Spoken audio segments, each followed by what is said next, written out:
මේ වීඩියෝ එකෙන් ඩිස්කස් කරන්න යන්නේ කාර්ට් එකේ තියෙන ප්‍රොඩක්ට් එකක් රිමූව් කරන ප්‍රොසෙස් එක ගැන. කාර්ට් එකේ ප්‍රොඩක්ට් එකක් රිමූව් කරනකොට අපිට පුළුවන් රිමූව් බටන් එක ක්ලික් කරන්න. ප්‍රොඩක්ට් එක කාර්ට් එකෙන් රිමූව් වුණාම ප්‍රොඩක්ට් ඩිලීටඩ් කියලා ඇලර්ට් එකක් අපිට ඩිස්ප්ලේ වෙනවා. දැන් ඔයගලන්ට පේන්නේ ප්‍රොඩක්ට් එක රිමූව් වෙලා තියෙනවා කාර්ට් එකේ. අපි බලමු කාර්ට් එකෙන් ප්‍රොඩක්ට් එකක් රිමූව් කරන ප්‍රොසෙස් එක ප්‍රෝග්‍රෑම් කරගෙන තියෙන්නේ කොහොමද කියලා. රිමූව් බටන් එක ක්ලික් කරාම රිමූව් ෆ්‍රොම් කාර්ට් කියලා ෆන්ක්ෂන් එකක් ස්ටාර්ට් වෙනවා. මේ ෆන්ක්ෂන් එක ස්ටාර්ට් වෙන තැනට කාර්ට් එකේ ID එක පාස් කරනවා. රිමූව් ෆ්‍රොම් කාර්ට් ෆන්ක්ෂන් එකේදී කාර්ට් ID එක ID කියන පැරාමීටර් එකකින් අරගෙන තිනවා.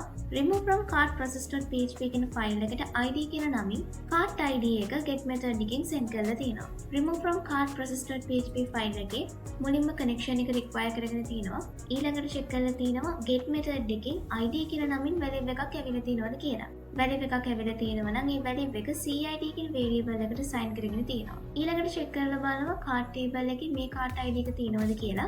cart එකේ මේ cart ID එකට දාලා ID එකක් තියෙනවා නම් product එක delete කරනවා. ඊළඟට product deleted කියන response text එකක් client side එකට send කරනවා. cart එකේ මේ ID එකට දාලා ID එකක් නැත්නම් please try again කියලා response එකක් client side එකට send කරනවා. server side එකෙන් එන්නේ product deleted කියන response එක නම් key variable එක ඇතුලේ තියෙන value එක alert එකක් විදිහට user display කරනවා. ඒ වගේම page එක reload වෙනවා. server side එකෙන් එන්නේ product deleted කියන response එක නෙවෙයි නම් එන response එක alert එකක් විදිහට user display වෙනවා.